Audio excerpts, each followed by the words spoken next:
And we are live.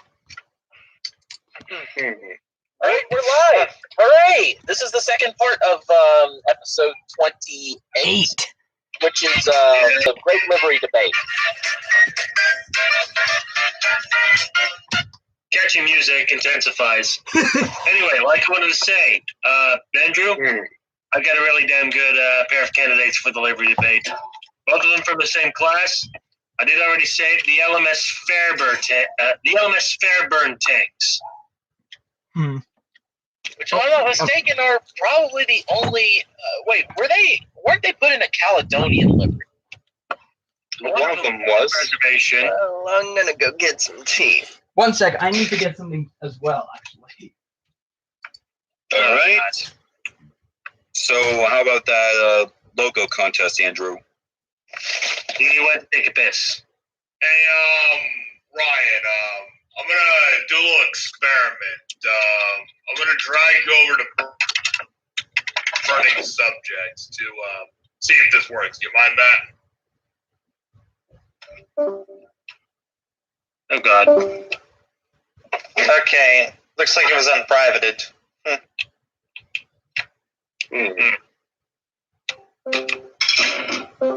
Andrew's back, I believe.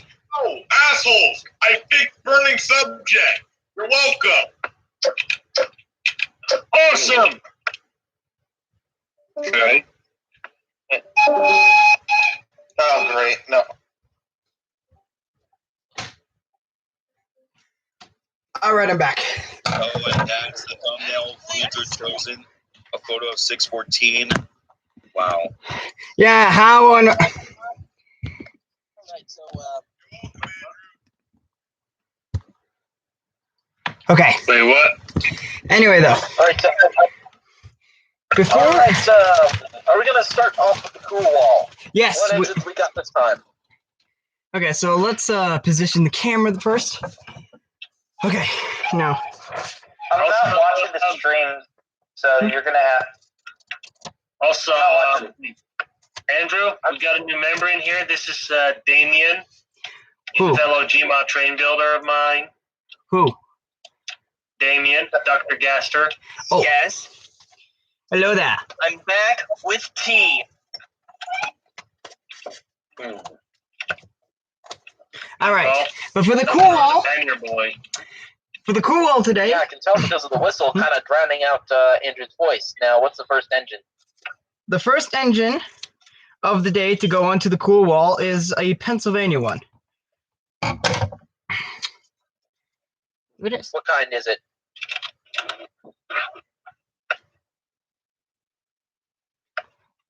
I'm not watching the stream. The Pennsylvania's G5. Cool. Not to be confused with the Canadian Pacific. Or maybe average. Cool, or maybe somewhere like The G5, the Pennsy G5s were amazing. Were amazing. What are you talking about? Yeah, I'm gonna. also like it's also that, they're just kind of they were okay. Like maybe like between average and cool. How about that? Honestly, I think. Well, considering many of them were used in the city near the city I was born while operating on the Long Island Railroad, I consider them cool. I consider them cool. I consider them cool because it's like a baby K4. I consider them cool because, well, one, they're 4.60s. Two, they're big 4.60s in America. They're pretty. I mean, they're actually a really unique 4.60s. Am I wrong? Or am I wrong? Or am I right? Yeah. You're. So is it basically? So I'm assuming is like the G5 supposed to be the equivalent of a Black 5? The equivalent of Canadian Pacific G5. I'd say more of a D10 if you think about it. All right. Because the D10s were the 4.60s on the Canadian Pacific. So we have agreed to put it in cool? I'd say that, I would say that Put it in cool, and then let's move on. Okay. cool. That's cool. I'd say it's more of a B-17 or in the LNR, but who cares? All right, now let me just cut out this one Also, by the way, Andrew, when it comes to the great livery debate, like I said, we got to talk about those Fairburne tanks because they're actually genuinely interesting when it comes to the whole livery shtick and a good source of banter. Let me see. Did someone just say banter? Yep. Oh, no. Remember the Do days you when the remember? voice channel on the cylinder cocks was called backdoor banter? Oh, God. Here we go. Also, look at memes, Andrew. Memes. Okay. I already saw that. I have I'm not. talking to Andrew. I don't care.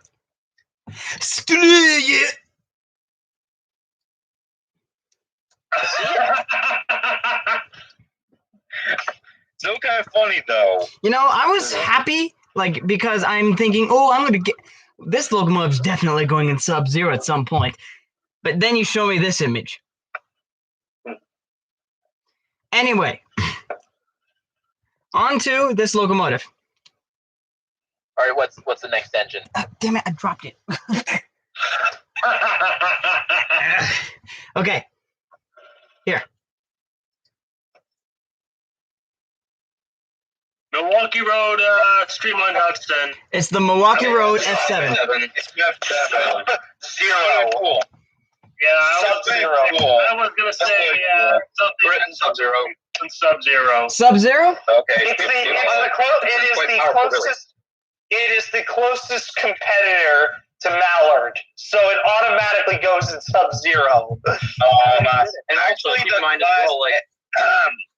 the Class A was the closest competitor to Mallard.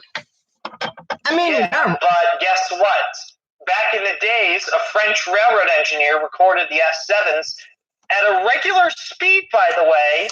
On regularly scheduled Hiawatha's, he recorded them at 125 miles per hour, or I think around that speed. So,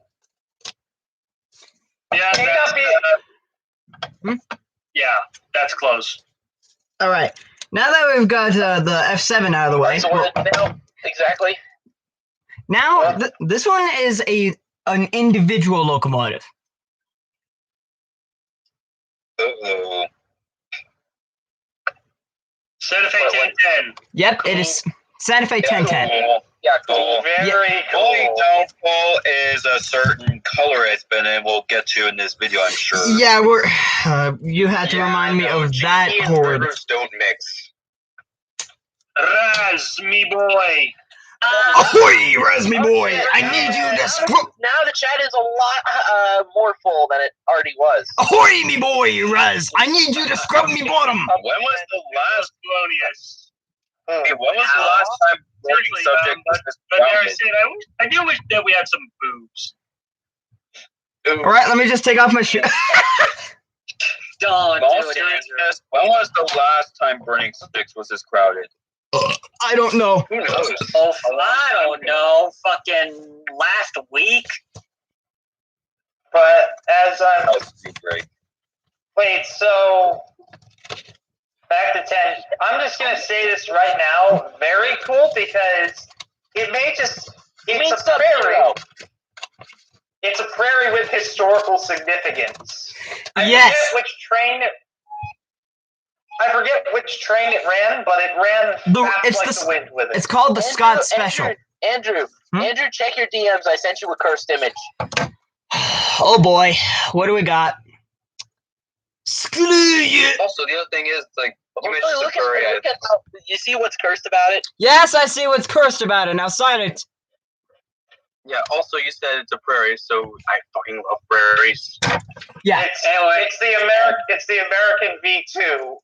I'm just Wait, like, so what are we? I mean, if you want So what are we talking about? still not the sole survivor of his class, though. Yeah, but it's 1010 has the most, but the 1010 has the most significance. exactly. It's basically the American equivalent of Green Arrow, or in this case, Red Arrow. Sir. Screw you, Owen. What are we talking about again? 1010. I learned this in the cool section before heading on to the main subject, which is part 2 of the Great Livery Debate.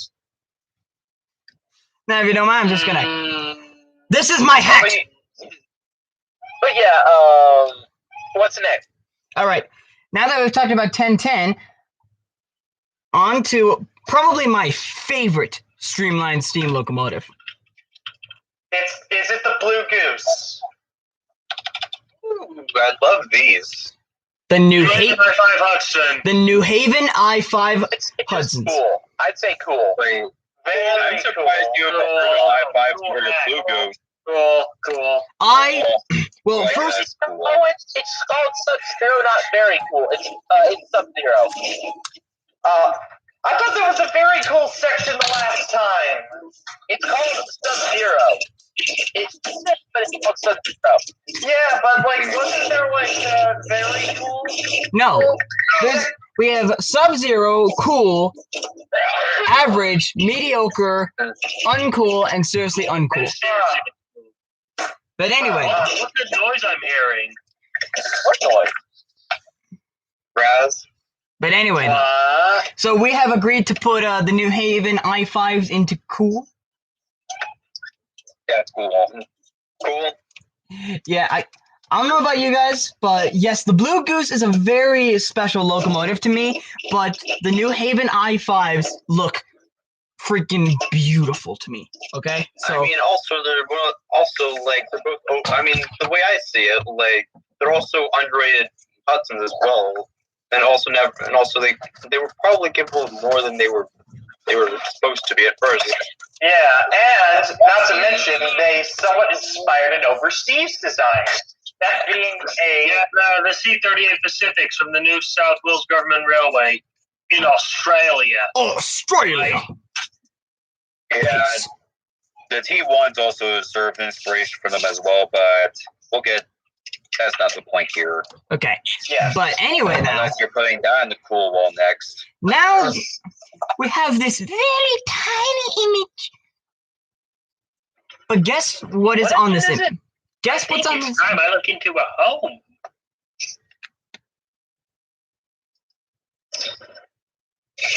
Show us.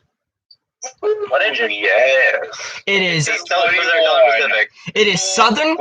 It is Southern Pacific 50. What engine? Sub-Zero.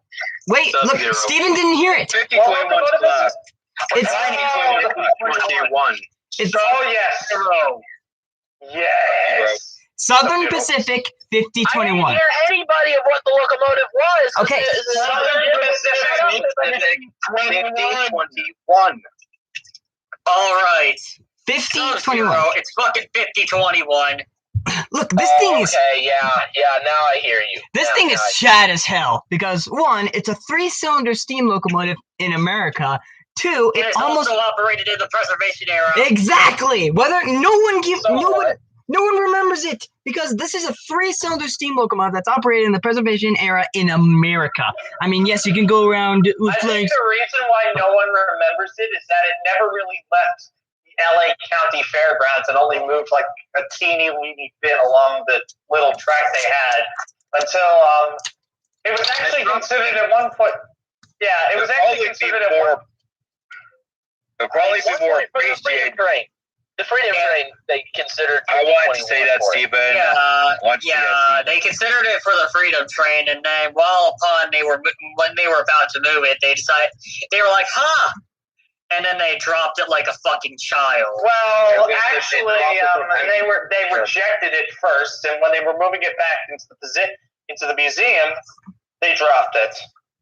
Yeah, they dropped it from a crane, I believe it was. Yeah. So we're putting it in That's Sub-Zero. why you don't lift locomotives with cranes, people. Sub-Zero. Use jacks. Use jacks to lift the locomotive, not a crane.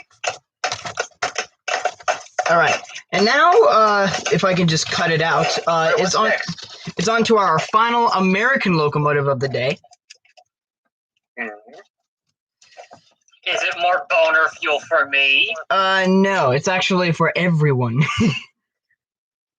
But I mean, not exactly. Okay, I guess it's not exactly for everyone, Dear but Damien. okay. Whereas, if he's still here, I'm gonna be joining you. Technically, I also have to I have to close out of Gary's Mod and rejoin it because fucking memes pack won't load, and yeah. Okay, back to the cool wall. That sucks. All right, guys. Though Engine. this is the last American locomotive of the day, and it's kind of hard to see.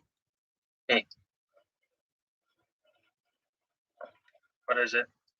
Ooh, Norfolk and Western Y class. I don't know what kind, but judging by the bell, it's Y3 of some kind. Let me look. Average. Average. I'd say I'm gonna go cool. I don't know. I've just heard so much about the Y6s, or the Ys in general. And I've never really felt that attached to them. Mainly because I don't like the pilot they use. Well, yeah, I know. 2050 has one. Yes, this is 2050 right here. This is 2050.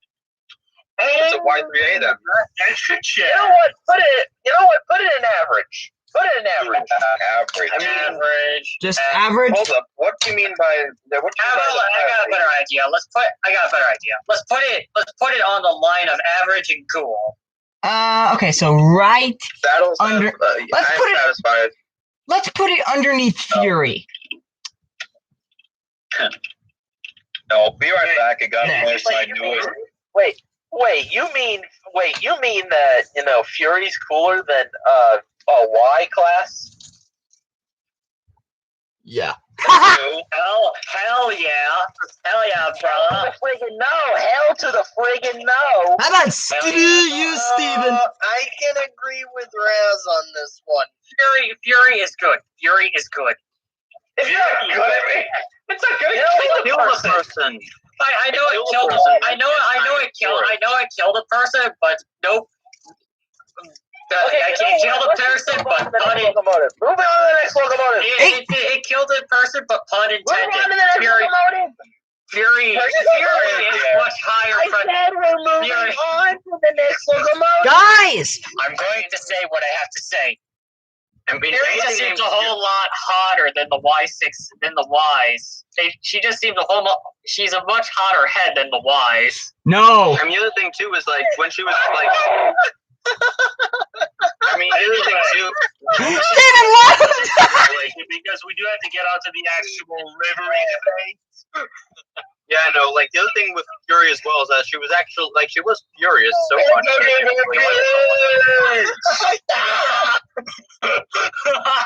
Everyone! Guys! Cool down. Hold on a second. It's time, guys. It's time for guys. That led to Shut up! I am very sorry. Yeah, if you don't Okay, let's move on. keep up with the bullshit, I'm kicking you out of here. But anyway, I regret Guys, we have to get onto this actual livery debate quickly. anyway, Yes, let's get this over with.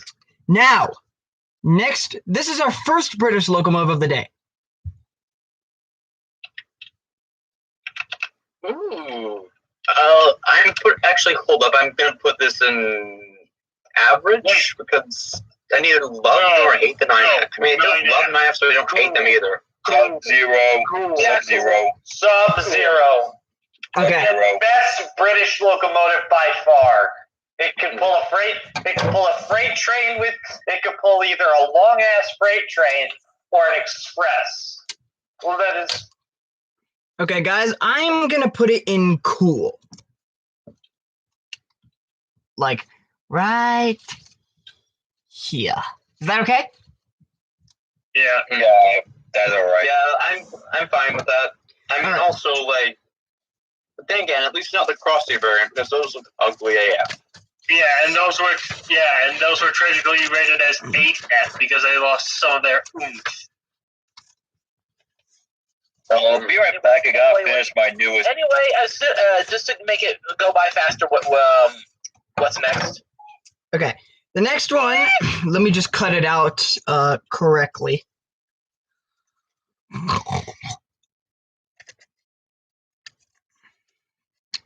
I hate these scissors. They're so bulky. Ow. Be right back. I gotta finish my newest Wikipedia page in case we get to the Texas State Railroad in this video. Okay, there we go. Here's the next locomotive. What is it? Ooh. That's a Southern. Is that S15? Yes, it's an S15. cool? Western, yeah. Those are cool. Yeah, I say cool. They're kind of Yeah. like the predecessor. They're the 10-wheeler predecessor to the 9Fs. So And some of the later ones could go 80. anyway, let's okay, so we'll put it in those cool. are cool. Just right. Right. And now for the last one of the day, and this is All right, good. What's the engine?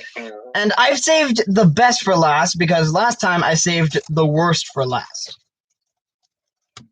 Let me just cut this one out properly in a way that is not disrespectful to this locomotive's legacy.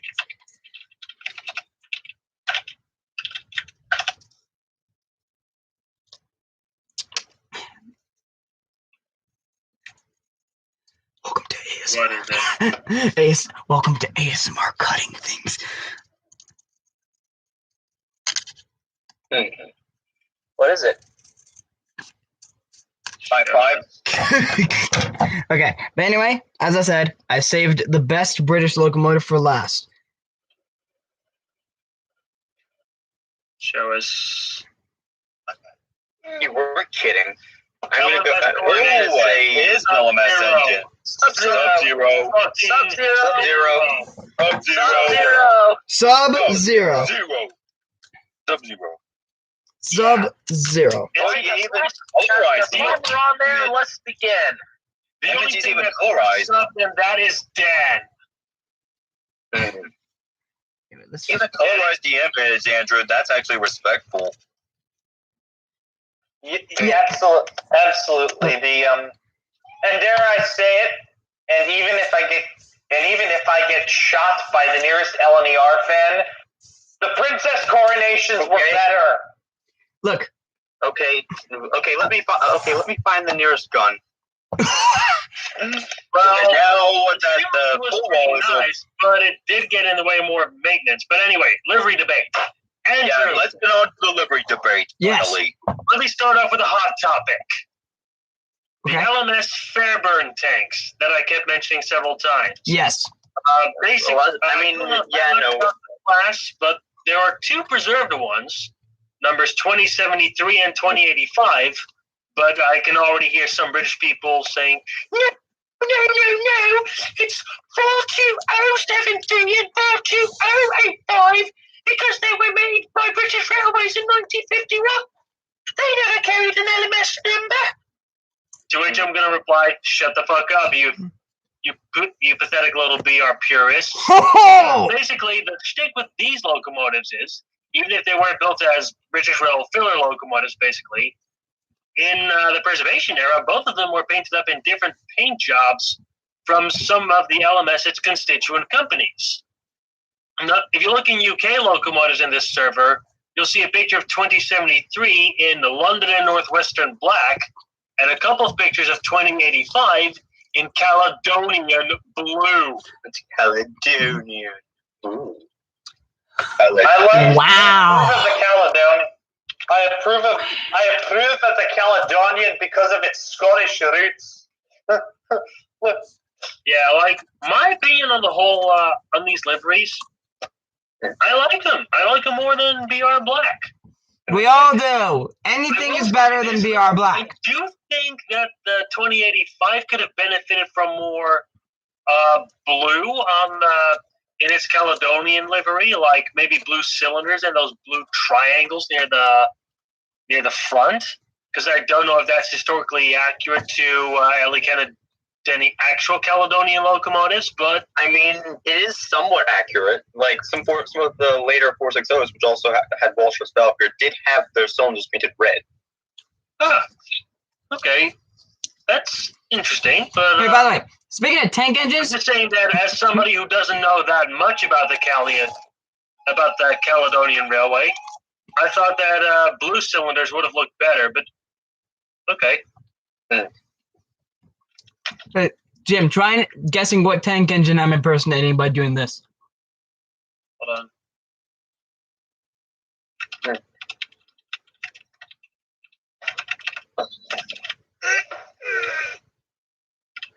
Hold on, I actually need to see this. Okay, show me, my son. Oh, the Great Western 5600s. You got it right. You got it completely right. Goddamn taffy tanks. How about what steam engine am I when I do this? Shut up. Penzi Banshee. I was trying to impersonate every Great Western locomotive ever. It's the truth, you know. Because he hates those squeaky whistles. To be fair, I kind of hate them too. I mean, the LMS actually. We all do. Even Scotsman has a squeaky whistle all the time. Oh no! Don't remind me of that whistle. That's tea kettle. At least it's not as bad. At least it's not as bad as a French whistle. Just what I am now. Those are actually loud, and they hurt your eardrums.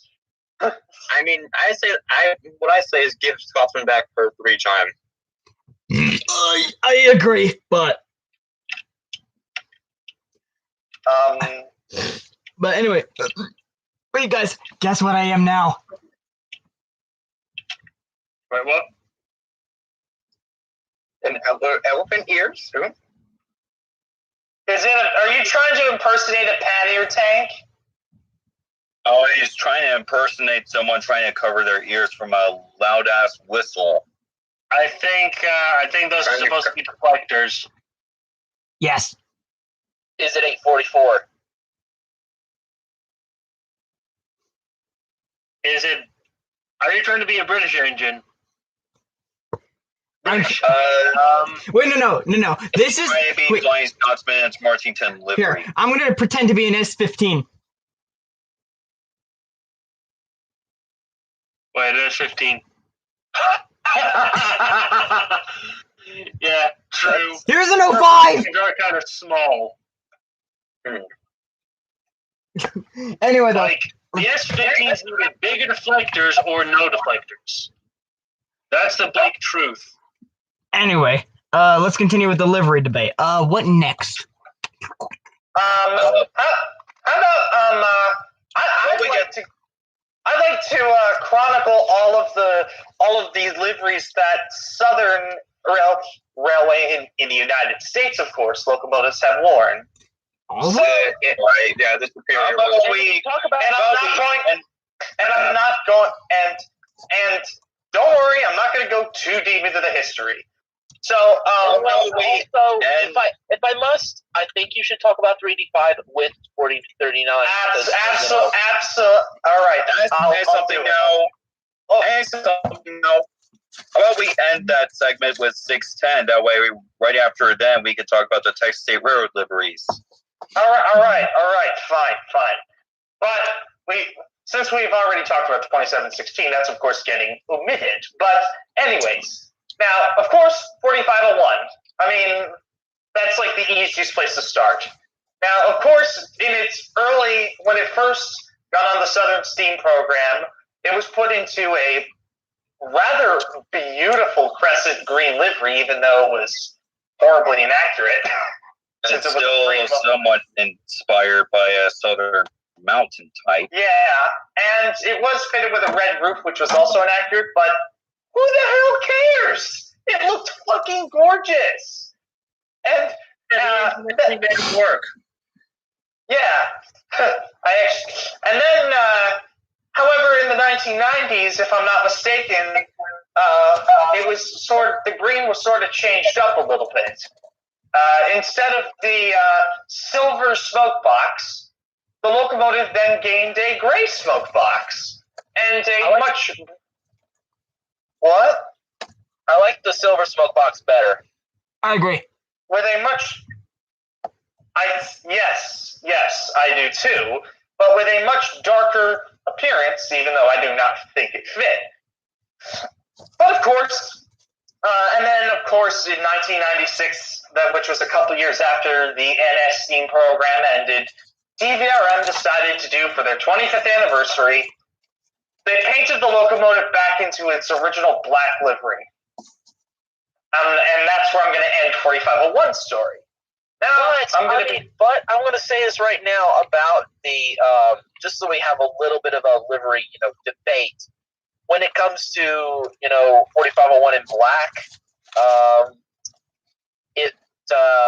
I usually like it again with the lighter smoke box rather than the darker smoke box. You know what? Personally, I think this is just me, but I could go either way.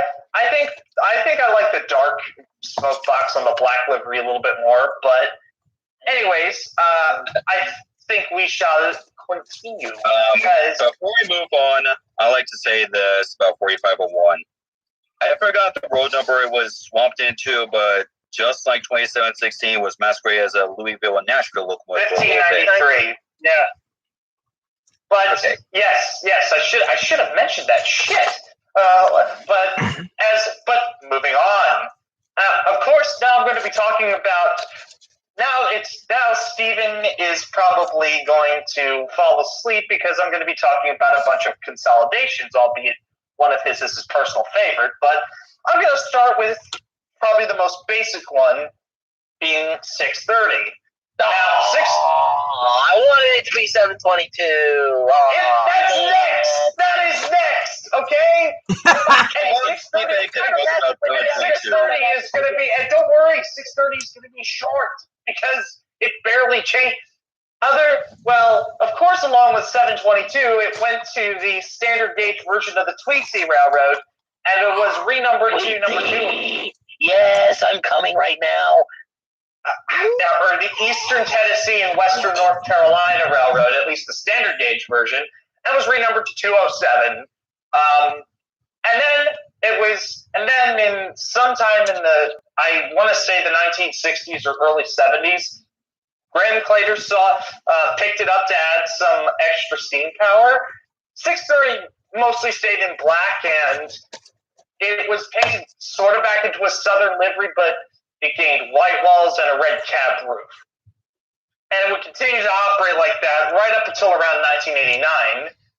And then in 2011, it was after a 10-year restoration effort, it returned to service just in time, too, since S160-610 had just gone out of service the previous year. So it was a bit of a godsend, really. And recently, it emerged from the TVRM shops with, once again, its red cab roof. But now I'm going to be talking about 722. Yay! It was also after its career on the Southern ended, it went to the Eastern Tennessee and Western North Carolina Railroad, but it was renumbered to 208. And it was acquired alongside 630. Yeah, unlike 630, they actually decided to be a bit more creative with the livery and paint her up in crescent green like 4501 did. And it's really the only steam locomotive on the Southern Steam program that kept that livery, to be honest, even if she's sadly in a million pieces now. Yeah, not to mention that she's the only true Southern Railway steam locomotive from the Southern Railway steam program that doesn't operate anymore. Yes, but moving on. The 722, along with the 630, would unfortunately not have the pleasure of eventually being purchased by the Tennessee Valley Railroad Museum because they already had 630. And it was retired in 1985 due to the fact that it was beginning to wear out around that point in time. It was moved from location to location. It was then, and now it's in bits and pieces at the Great Smoky Mountains Railroad, which allegedly has a plan to eventually restore the thing. Now on to Wait. some of the others. Wait, guys. Before we continue on, I just wanted to briefly mention this. I actually know a guy who used to fire 722. What? Did I not tell you guys about this? I'm not sure, to be honest. I don't really remember. I told you guys a couple of months ago. He came over because we were looking for volunteers for the 769, and he was the first to come forward. And he told us about his experience on the Southern and the N&W STEAM program. He worked on 611. Chad. Yeah, he's a really cool guy. And now he works at the Cumberson Toltec after his career at the Santa Fe Southern and, well, not Santa Fe Southern, the Southern and the N&W. But anyways, if I can move on.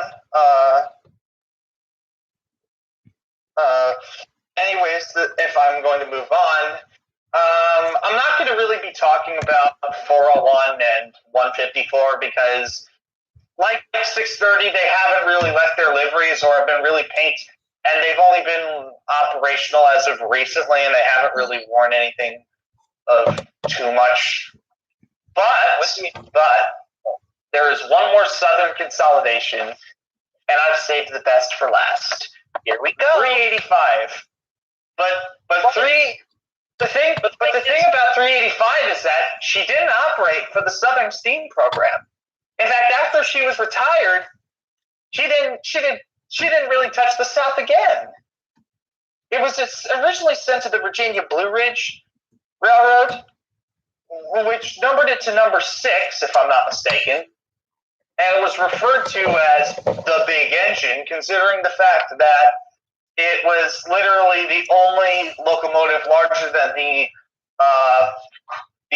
massive overload of U.S. Army 060s they had.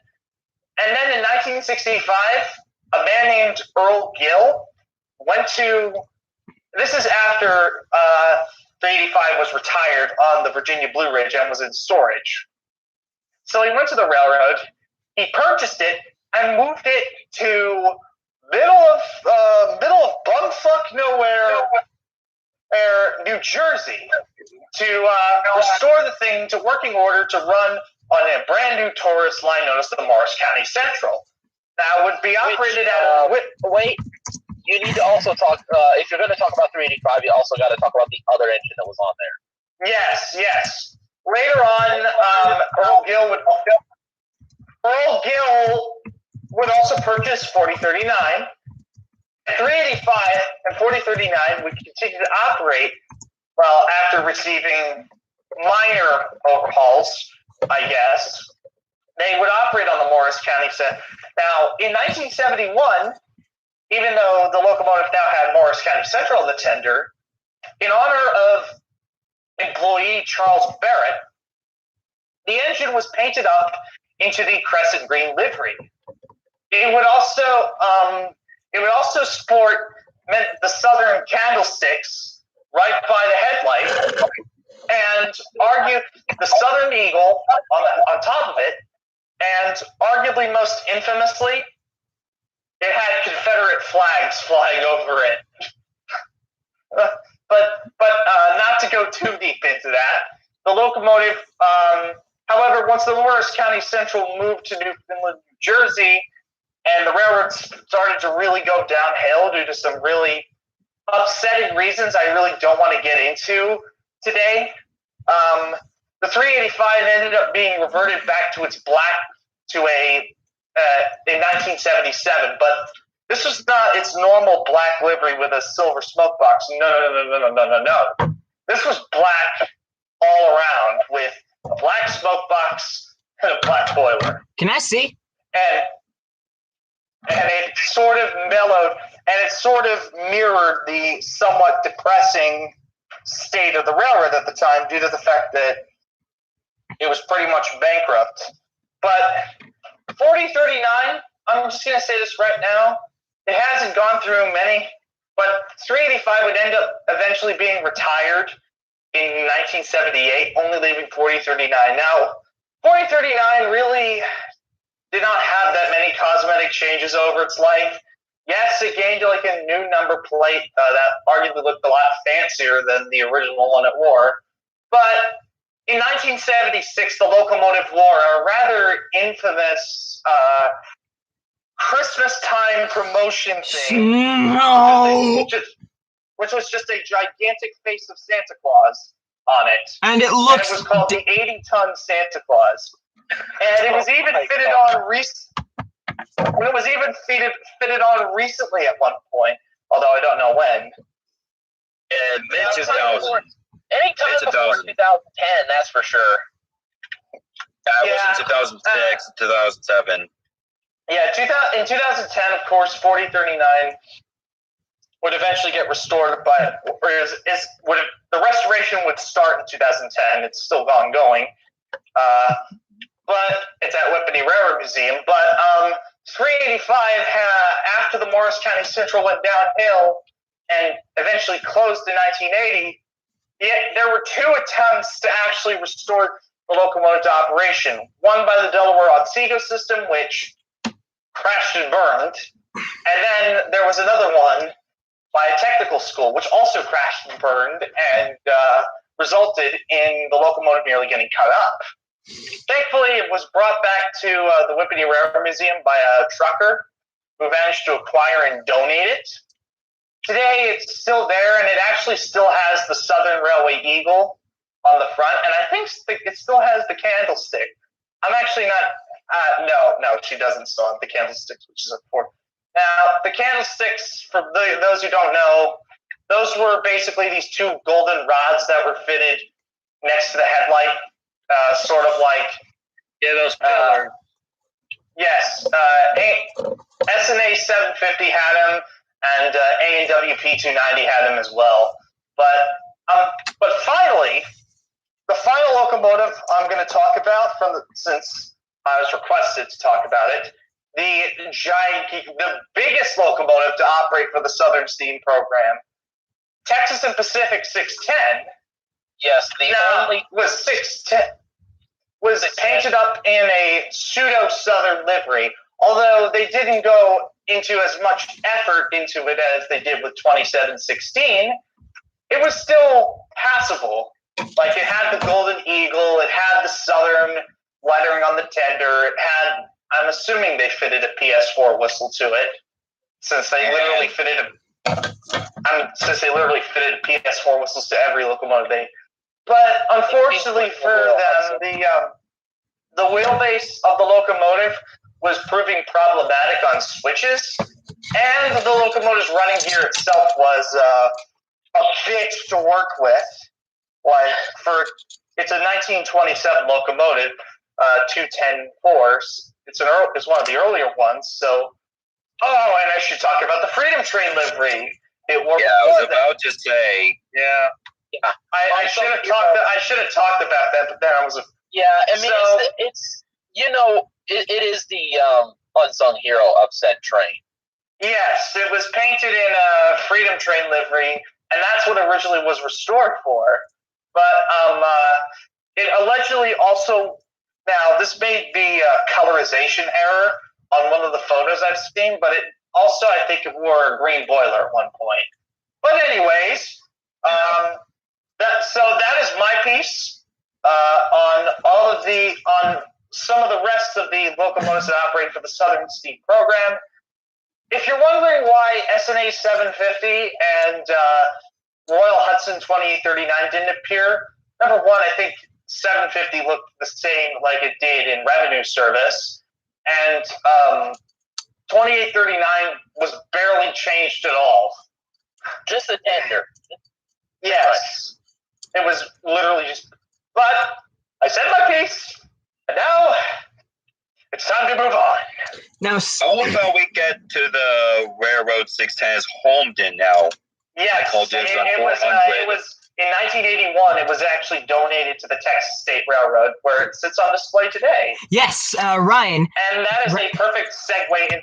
Oh, and that means I get to talk about a certain 10-wheeler. Oh, yeah. Oh, no. Yeah, Steven. But the Texas State Railroad Museum is one of those fine cases where, just like in the United Kingdom in the earlier years of preservation, there's this classic debate of, why didn't you paint this locomotive up in historically accurate colors? To which the museum would reply, it's our locomotive, we can do whatever the fuck we want with it. Yeah, not to mention they boosted up a little bit by renumbering their locomotives depending on their wheel arrangements and sizes. Well, You are mainly, correct. you know, they numbered them in the 100 digits. For example, They basically, actually, I think they basically based them off of locomotives from the Texas and Pacific. Since Always start off with 200 and save 500 for last. Andrew's bid. Yes. yeah, sure. But Texas State Railroad 200, which was actually originally Southern Pacific 2248, it doesn't operate at the Texas State Railroad anymore. It operates at the Grapevine Railway, I believe is what it's called. Southern Pacific. Grapevine Vintage Railroad. Andrew, Here, go let me ahead. show you a couple of photos of it so you can describe it. What was the number again? 2248. Or the Texas State Railroad numbered it 200. And where's the other photo? Come on. There it is. Okay. You can describe the liveries of it now. Oh God! That's actually my least favorite Texas State Railroad livery. Come on, it looks so bad. fucking goofy. I don't like that I'm either. going on this one. Basically, I mean, let me put it this way. That whole black smoke box, red wheels, and blue everything else, that's actually kind of from... I think that's somewhat inspired from German locomotives, because apparently that's something of an optional livery. and also not to mention the balloon I stack. think it looks good on German engines to begin with, so what chance does an old 10-wheeler have? Now, look, you know, My biggest issue is the red cowcatcher and the fucking diamond stack. Like, Jesus Christ, it's not a wood burner. Let me put it this way. How they could have improved this is if the blue was maybe a darker and richer shade, and if it didn't have the diamond stack because it's an oil-burning locomotive, and if the wheels, buffer beam, and cowcatcher on the locomotive itself and on the tender were black. You can keep the white walls, maybe the fancy little stars on the axles, on the driving wheels and pilot wheels, but make the wheels themselves black. Anyway, Owen, let me ask, why is it not okay for that engine to wear that fancy paint scheme, but it's okay for 385 to wear that crescent green livery? Well, guess what? Let me tell you, and I've already said this. One, the pilot, the cowcatcher is fucking red, and I don't like it, and I do not like colored cowcatchers. And number two, the diamond stack. Jesus fucking Christ. I hate it when people fit diamond stacks onto locomotives that really don't need them.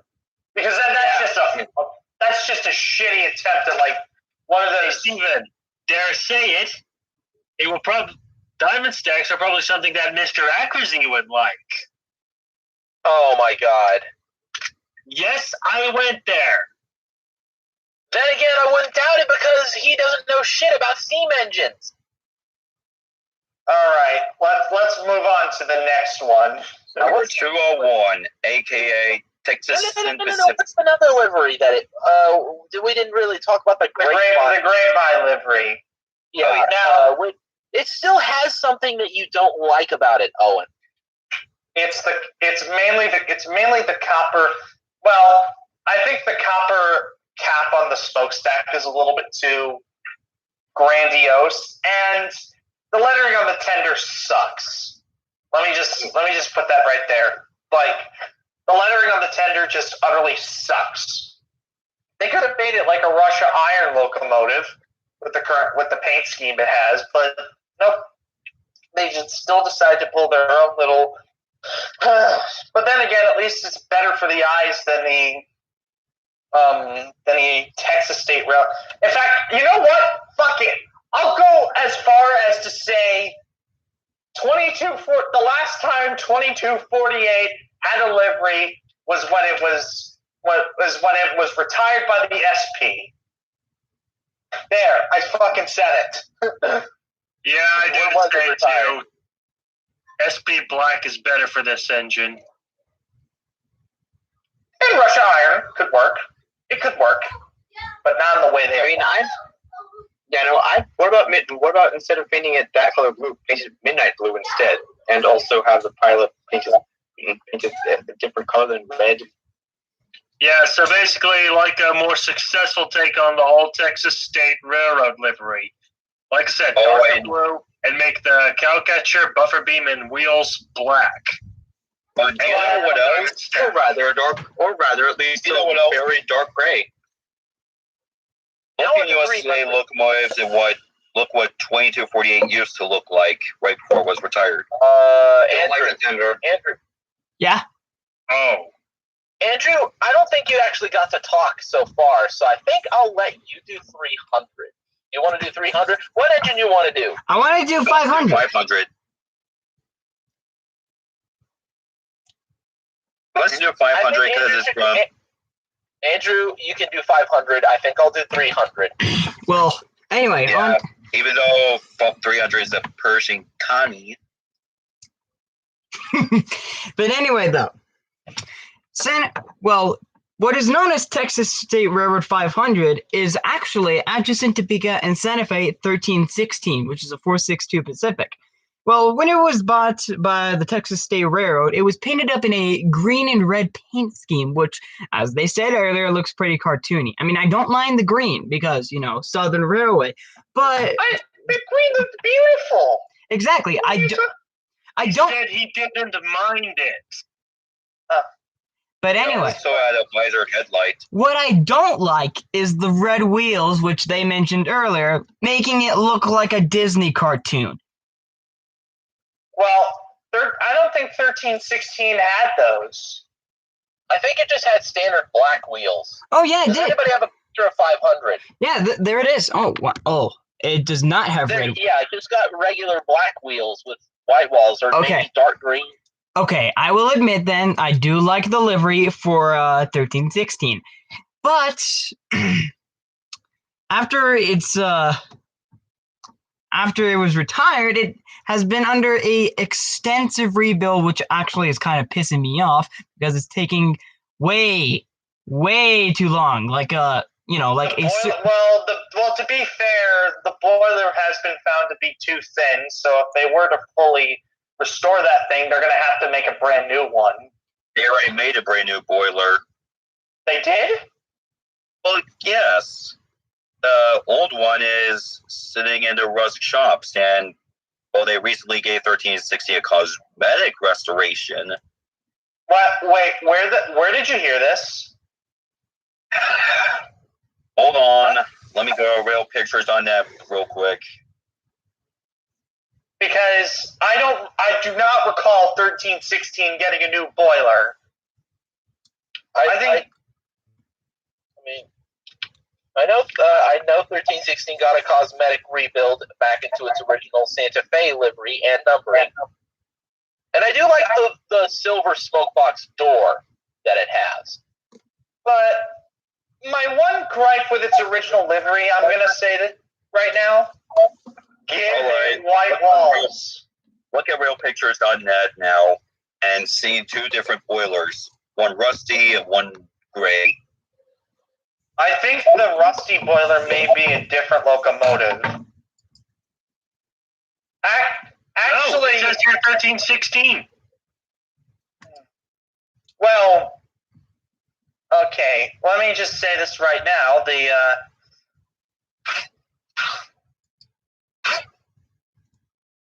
Oh wait, that is a new boiler. I told you. Oh wait. Detonated. Detonated. Unfortunately, it did not meet expectations required for reassembly. They still hope to have her back in operation, but it may take some time and money. Okay. Okay, that's somewhat refreshing to hear that they already have a boiler on the property, but they still need to make it. They still need to bring it up to proper specs. But I guess Our story after a certain other locomotive we'll get to in a little bit. What engine are you talking about now? that's Well, guys, since we finished off on... Wait, no, we didn't finish off on 500. But, Steven, if you will talk about 300.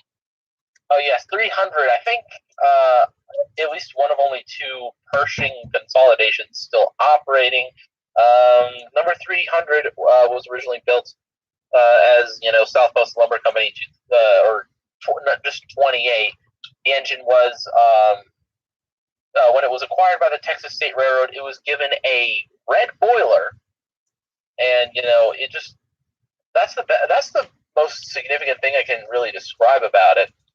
And it was obviously renumbered to 300, and it looks like it also cosmetically disguised, kind of a poor cosmetic disguise, but it was disguised as a Santa Fe Connie, numbered 2570, but it still retained the red boiler, and the lettering on the tender that says ATNSF was yellow.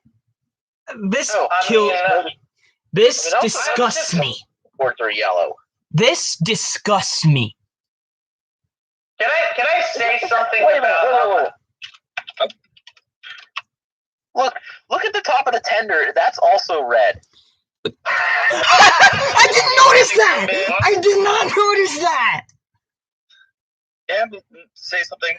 Yes. I get the feeling that when a Texas State Railroad refurbished number 28 or 300, it has been using an S160 tender because of the looks of it. You want to know another? You want to know my sort of first thing?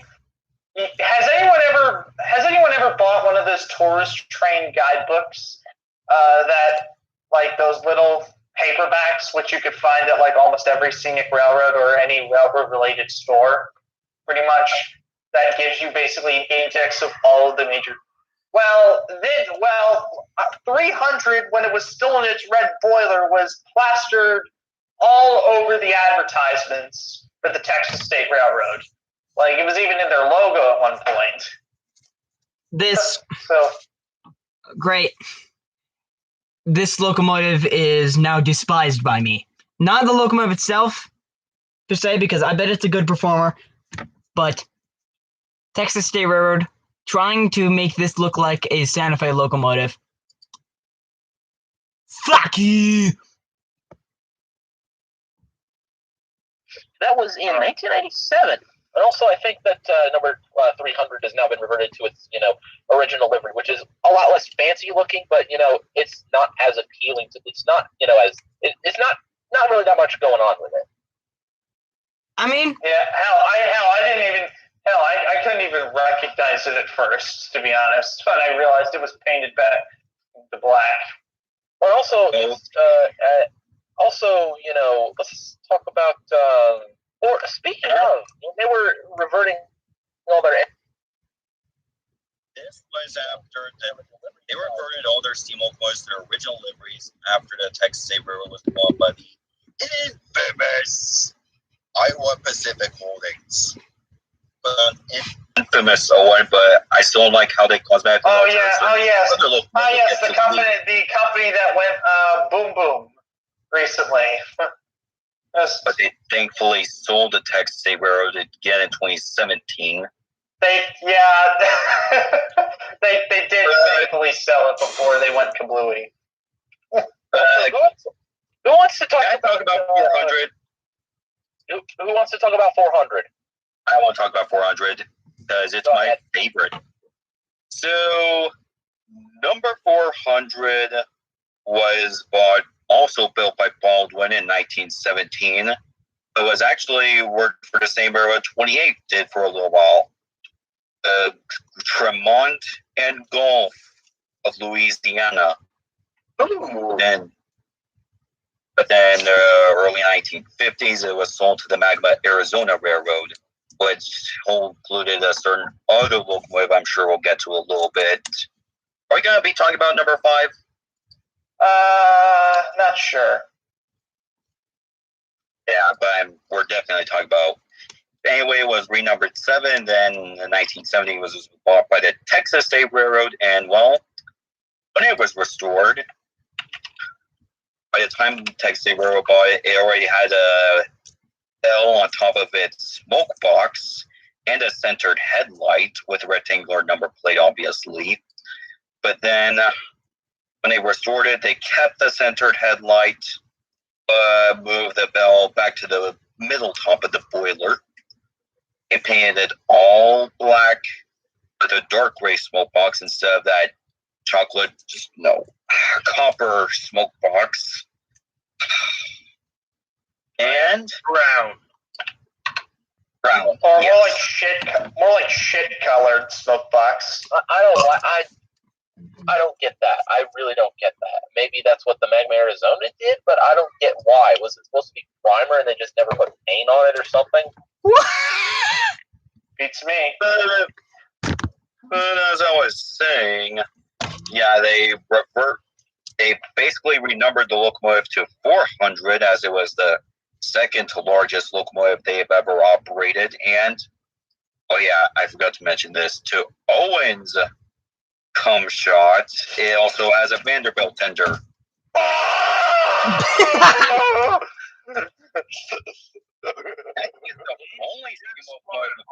Reactor number 4. And I think it's the only Vanderbilt steam locomotive Texas State Railroad owned. Yeah. Yeah. Yes. Vanderbilts are love. Vanderbilts are life. I think you need to get yourself a wife. In the early 19... When it was first restored, it still had its dark gray smoke box and center headlight stayed put. And then in the early 1980s, the center headlight raised a little bit. And the smoke box door was painted light gray. Then in 1982, it was selected. I can't believe I forgot to mention this. Okay, going back a little bit, when it was on the Magma Arizona, it was featured in the epic Western movie, How the West Was Won. And they moved the headlight as a fake oil light on top of the smoke box. And they gave the number 7 on the smoke box door as it was painted on, not even a number plate. Yeah, they also covered the Vanderbilt tender with plates as if it were a box tender. I bet that looked like shit. Yeah. Number 7 or 3. Oh, bloody confusion. This locomotive was basically too big and not old enough to make the classic 19th century look work. But now going back forward again, it was barely changed for the 1982 film, The Long Summer of George Adams. But then it got changed even more in the early 1990s when it got its high headlight back and was given a red circular number plate, still number 400. Then later on in the 1990s, the said circular number plate was painted black. And then, just like number 1316, number 30 stayed in storage for so long after 2002 season. And then 2014, it was restored. Apparently, after Iowa Pacific got hold of the railroad, it was referred to its original Magma Arizona livery. Then in 2017, it was relettered to Texas State Railroad again, and it finally retained its original road number as number 30 again. And it still had a different kind of switcher-looking cowcatcher. It works better on that locomotive, to be honest. Yeah, but shortly after its alteration of early June, they got a high headlight and a circular number plate once again. And then I got to ride behind number 30 on June 17th, to be precise. And then in early 2019, it was completely altered to its original Tremont and Gulf livery. Yeah. Wait, we also forgot about another Texas State Railroad locomotive. Did that one? Yes, the Pacific 316. Now that 2248 is off the property, it's now the oldest of their collection. It was built in 1901, so I don't know if it was built by Alco or Cook themselves. Cook Locomotive Works was in my state. Just putting it out there. You go. Get it? Hello? Okay, so just Oh, like wow. 2248. Oh, For so 360. they gave it those weird red wheels and almost looks like it's trying to. It looks like it's trying to look like Russia Iron. And is that a star number plate? Yes, it's a star number plate, but at least it didn't give it a diamond smokestack like they did 2248. I guess. And since it's also a 10-wheeler, it was renumbered to 201. And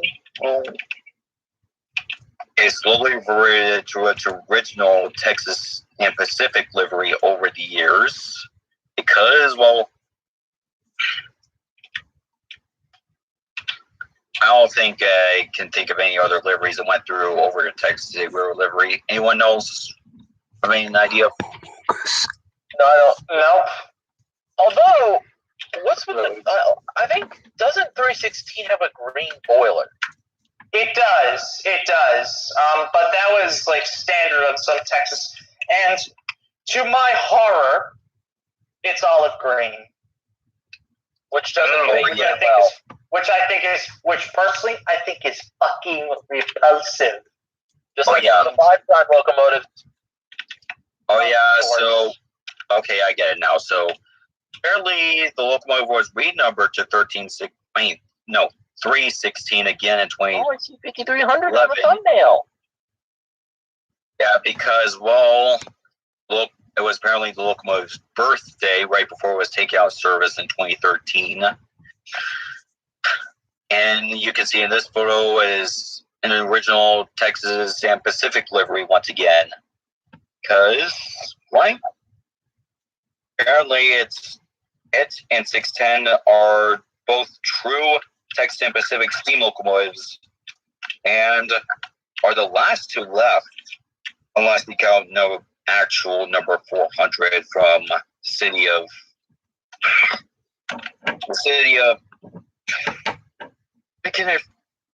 okay. But yeah, all the Texas State Railroad steam locomotives are reverted to their original liveries as of 2021, which is the time of this production. Yeah. But anyway, though, now that we've talked about that, it's time for all of us to talk about the final one for this stream, and that is the Grand Canyon Scenic Railroad.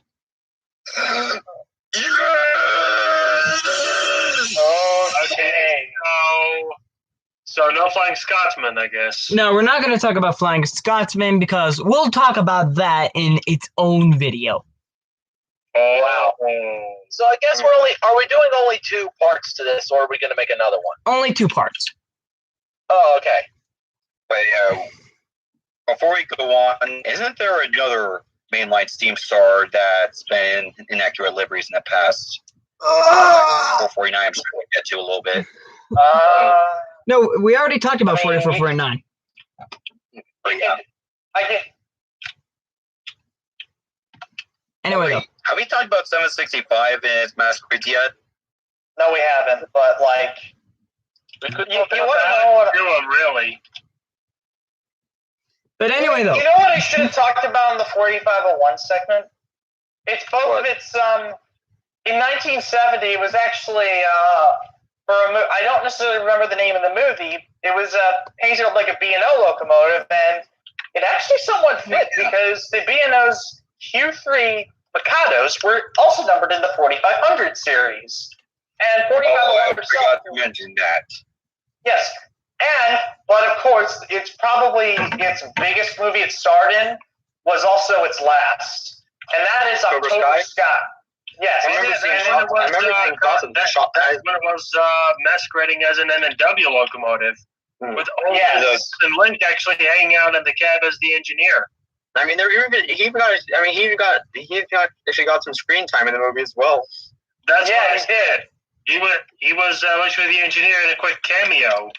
Yeah, even though the N&W never had any mics, they had Mastodons. I doubt they would be able to get at what yeah. Anyways, I doubt they would be able to get 475 up there and because they were filming. Okay. They were filming the Little Blue Embarrassment.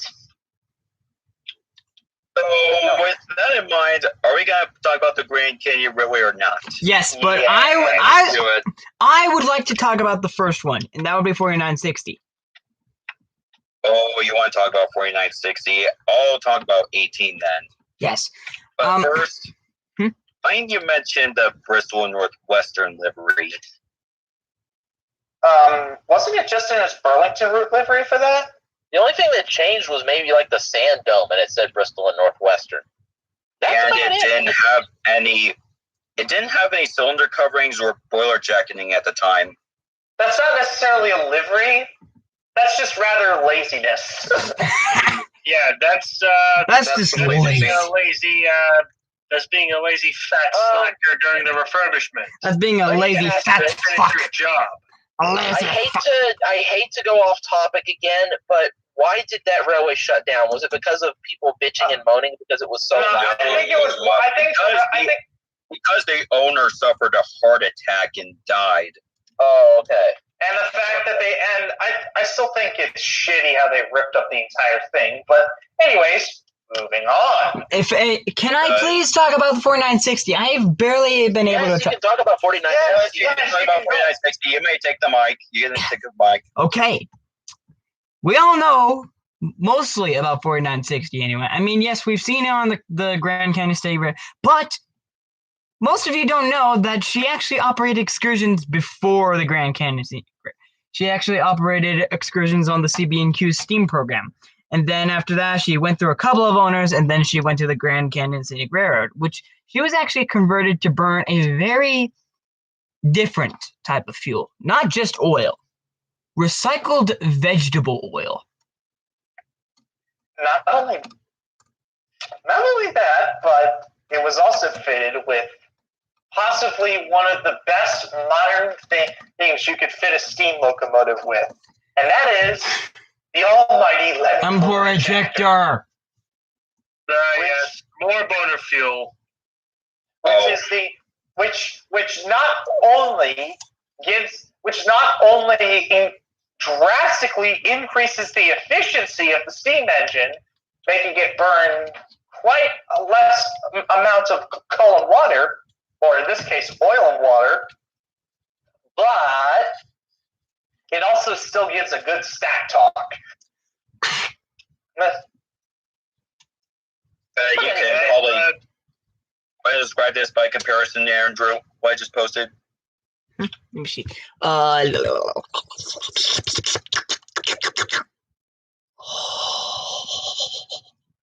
Wait a second. Is it me, or does the smoke box on 4960 look different on the Grand Canyon Secret? That was a brand new smoke box that they built for the locomotive. Wow. Hear a horror story about As a result, it doesn't look that much like a Burlington locomotive anymore. It actually looks. Because, can I say something for a minute? Yeah. The reason why they heavily modified this locomotive because a lot of its old parts were worn out, as the people of the GCR early in their years anyway, are saving it from scrap. So wait, that means that 4960 and 5632 were almost scrapped together. Yes, because okay, I know I was gonna let you talk on this one, but I'll have to say anyway. When it was stored in Kasai Industrial Park in New Haven, Indiana, where 765 is stored, said for some reason became increasingly irritated by the presence of the locomotive, and yet they let 765 stay. Yeah, something is wrong when you have a problem with a 282 Mikado, but you're okay with a bigger 284 Berkshire locomotive. Don't you think that pisses people off? I think 760. Well, then again, that was before 765 under her rebuild, but I think it was a more pleasant sight than 4960 was. I think at the time. So by the end of the day, 4960 was scrapped, sort of. Or was it?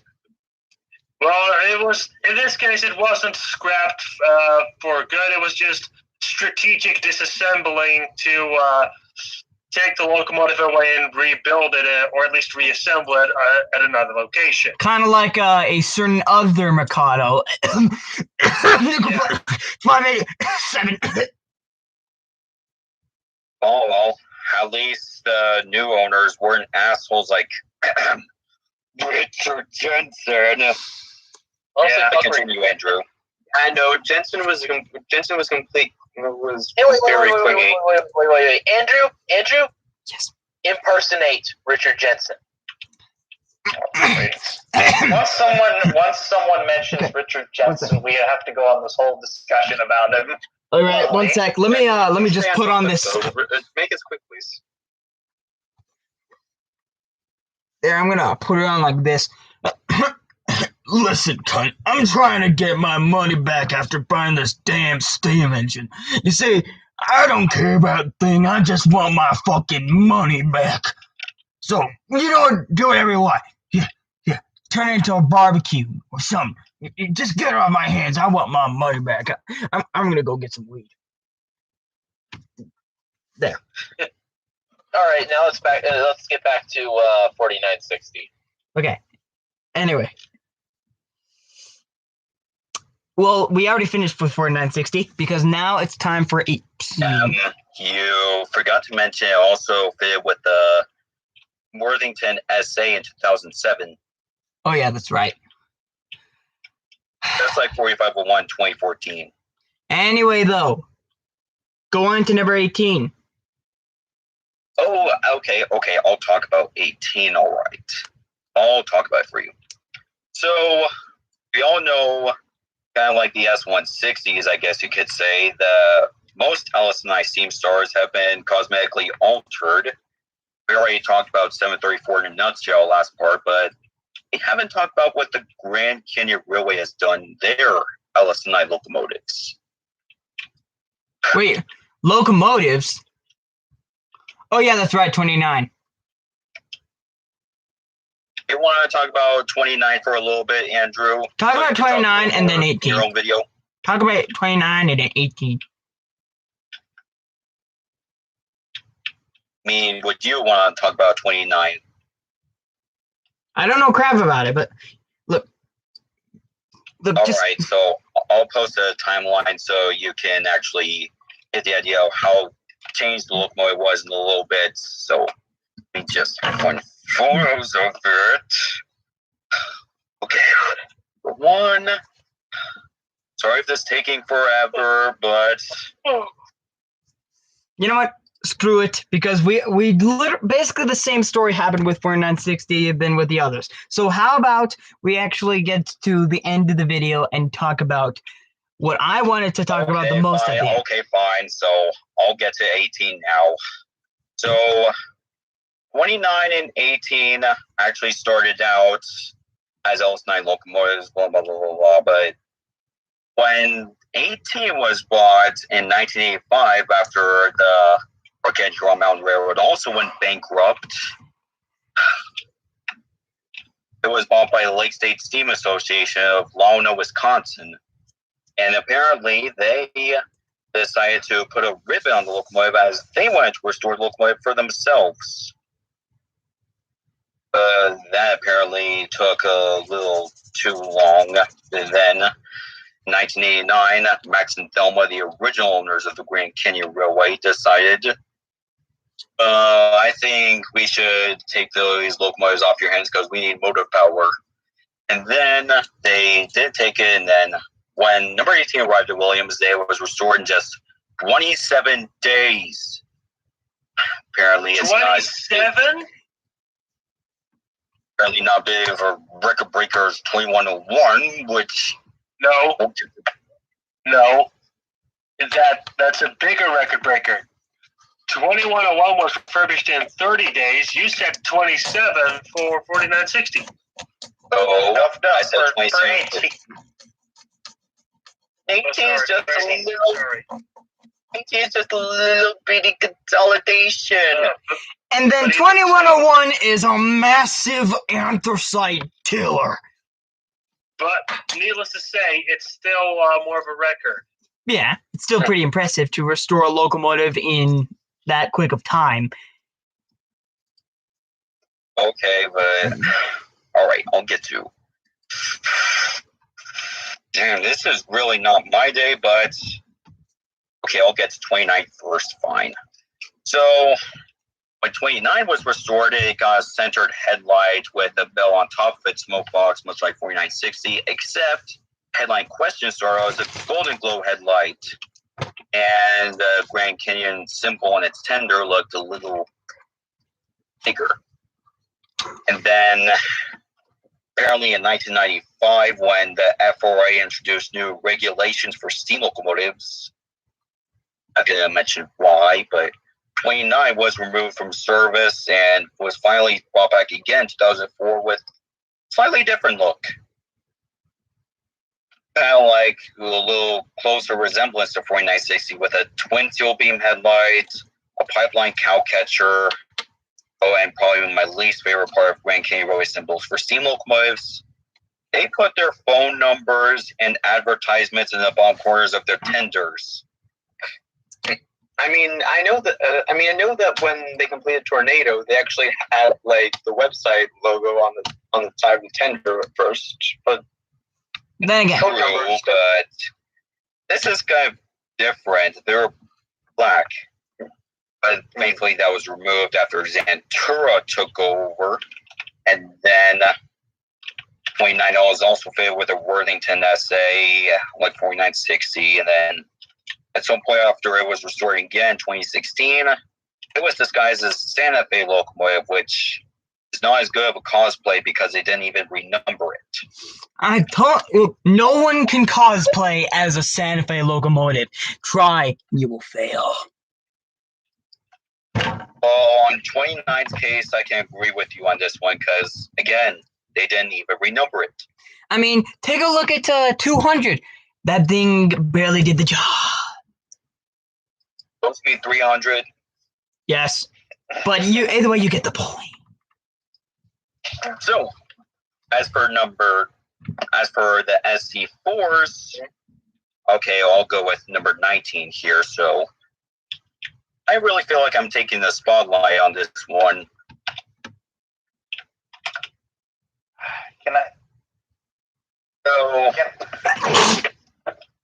apparently DCR number 19 is still in deed relic condition by the time they almost traded for 37.59 in Kingman. And yet in 1993, when they restored it, sold it, possibly to pay for 4960 restoration, it still looked beautiful when it was sold to EMG Grand Adventures theme park in Las Vegas. It still got its boiler jacketing back, its cylinder coverings returned, side rods came, a centered headlight, a chip number plate. And then it was sold again in 2004 after our theme park in question went bankrupt. It's now masqueraded as an also not too good of a masquerade, a Frisco locomotive. Still didn't even renumber it. Oh, and going back to 18, after being restored, like I said, in 27 days, it still got its ribbon on the tender. It was relettered Grand Canyon, and They gave it a centered headlight as well, with a visored headlight as well, and a mounted bell on top.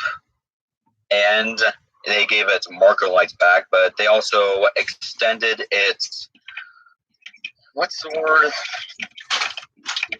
It also converted it to oil firing. Not in the mood to remember things today, but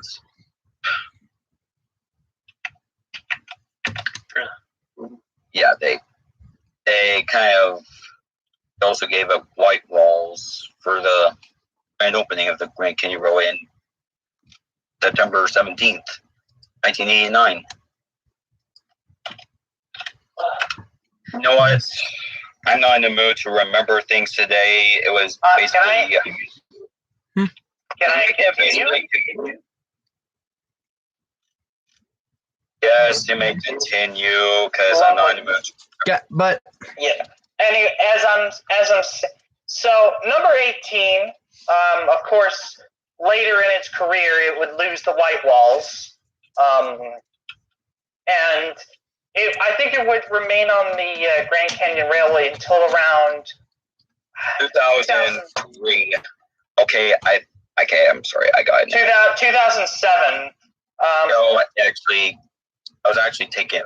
Okay, fine. I think I got it now. It was actually removed from service altogether in 2003, but thankfully Max and Thelma Beeger kept it as a landmark.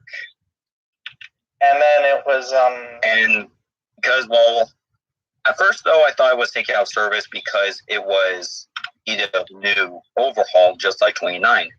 But it was getting too small for GCR's further needs, because apparently the trains they were pulling were fucking cars long, or some shit like that. to be fair.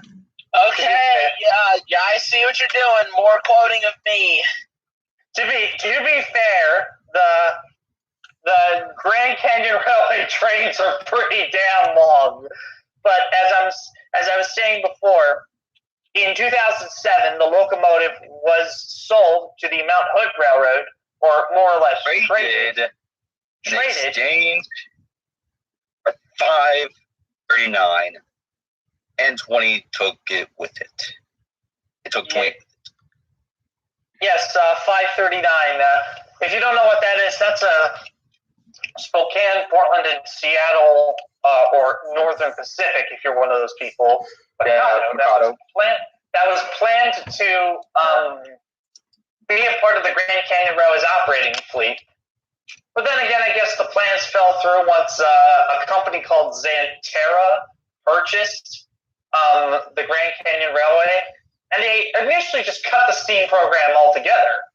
But eventually, I think after a year, they brought it back. But then again, it wasn't really... But as I was saying before, that's when they really did not see a need for 539, because to them, 29 and 4960 were enough steam locomotives to be used. So 539, even though it was in Grand Canyon, would stay out of service for and was only recently repatriated to this place in Washington. I don't necessarily know where she was going. The port of Kalama. Yes. It was lettered Grand Canyon for a little bit, but it's going to be reverted to either Northern Pacific or Spokane, Portland, Seattle. Yes. And and now, continue with 18, she would only remain on the Mount Hood Railroad for about a year. That's because in 2008. There's something else about the Mount Hood Railroad. Who in the everlasting fuck would put a Virginia-based Norfolk and Western Hooter on a Michigan-based locomotive on an Oregon-based railroad? Anyways, as I was saying, the 18... Now, of course, I think the Mount Hood Railroad was under the auspices of the Iowa Pacific Company, which was mentioned earlier. But The thing about the Mount Hood Railroad is that they would only have 18 for about a year before the infamous stock market recession of 2008 practically made them resulted in 18 getting transferred from Mount Hood to Rio Grande Scenic Railroad. And yes, it was the time at the Rio Grande Scenic Railroad, or San Luis Rio Grande, as it would later be renamed. Now, it was initially painted up in a rather attractive green boiler with Rio Grande on the tender. I guess in order to, impersonate a Rio Grande consolidation. Again, not a great cosplay because they didn't even renumber the thing. Yes, but I think it was around 2011, they made a mistake with the livery, in my opinion. They painted the tender brown, like shit-colored brown. I mean, not only that, but they also got rid of the ticket-shaped number plate, silver cylinder caps, and the red cap roof. Are you guys done yet? Black, no. So somebody said brown? Hold on. Look, Shit-colored brown. are you done yet? Yeah, like the people in Saudi Arabia. Oh. Oh, yes. But after that god-awful coloring, can I continue, Owen? The tender was eventually reverted back to black, and the locomotive had a somewhat decent livery. Yeah, they basically got its original LS&I coloring back, but thankfully they didn't give it high headlight back yet. Yeah, well, I doubt that that's what Colbrookdale is going to do. Like, they're probably not going to modify the thing that much. But we're kind of spoiling here. Guys, we're getting off track. To be fair, the 18 on the Rio Grande Scenic, despite its controversial liveries, so to speak, it performed quite well, especially on the freight trains. But there's one more livery that's actually decent cosplay. In 2013, during the centennial of the San Luis Central Railroad, which only had one steam locomotive numbered 1, number 18 was actually disguised as the locomotive in question as number 1. They actually renumbered the locomotive instead of just lazily keeping its original road number. I doubt it had a green boiler, though. Was this real number 1 actually a Connie? Yes, it was it was a Connie, but let me find the photo. I want it to be a highly inaccurate one. From what I've, at least from the videos I've seen, the locomotive would continue to operate until 2017, when it was supposed to receive a overhaul. But in 2019, Iowa Pacific Holdings, the company that owned the San Luis Rio Grande, went kablooey, as in they went bankrupt. Because apparently collecting so many vintage equipment for a bunch of random scattered short lines across multiple different states is not the best idea. As a result, most of the equipment went on sale on the San Luis Rio Grande. 18 herself went up on Ozark Mountain Railcar for about, I want to say, $500,000, if I'm not mistaken. $560,000. Which is number 1. And when we're talking about the San Luis Rio Grande, I think we kind of need to discuss another locomotive, Southern Pacific Mogul number 1744. Owen, Yeah. stop! We ran out of time 4 minutes ago. Continue to that. All right, fine. I'll wrap. We ran out of time. I just want to say, so funny. I know we ran out before we get to that, I just want to say, fortunately, 18 will still remain exact delivery, except maybe being relettered elsewhere. Guys, I have to go now. We ran out of time 5 minutes ago. Holy moly. Oh, sorry if this went very boring. Well, Yeah, it's our pleasure having fun. Well, thanks a lot, Owen and Ryan, the world's slowest men. And I thought they were It's time to end. And yeah, on that very disappointing note, it's time to end. Because Thank you so much for watching, everybody. Bye. we were originally going to talk about liveries we thought about. Bye. See you guys next time for fictional cartoon Sorry for being basis. very boring